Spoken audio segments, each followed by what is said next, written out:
ॐ नमो भगवते वासुदेवाय। ॐ नमो नारायणाय। श्रीमन्नारायणीयं दशकं 14 श्लोका 6। मनुना उपहृतां च मनुना उपहृतां च मनुनोपहृतां च देवहूतिं मनुनोपहृतां च देवहूतिं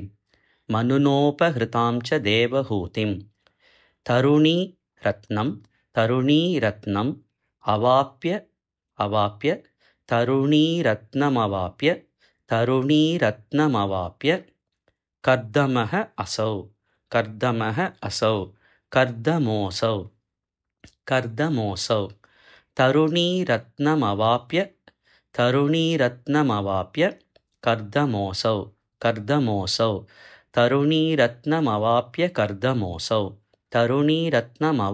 कर्दमोऽसौ मनुनोपहृतां च देवहूतिं तरुणीरत्नमवाप्य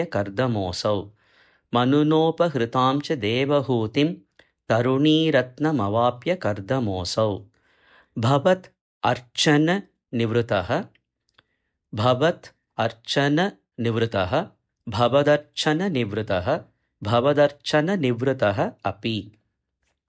भवदर्चननिवृत्तः अपि भवदर्चननिवृतोऽपि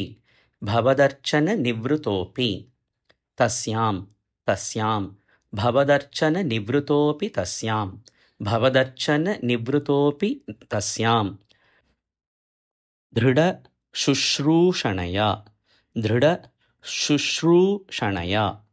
दधौ प्रसादं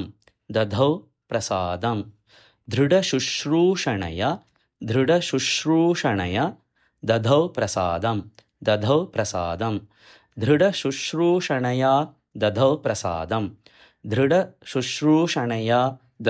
प्रसादं भवदर्चननिवृतोऽपि तस्यां दृढशुश्रूषणया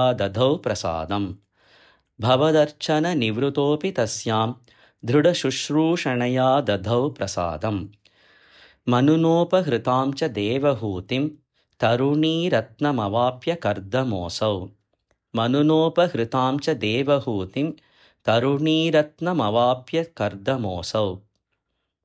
भवदर्चननिवृतोऽपि तस्यां दृढशुश्रूषणया दधौ प्रसादम्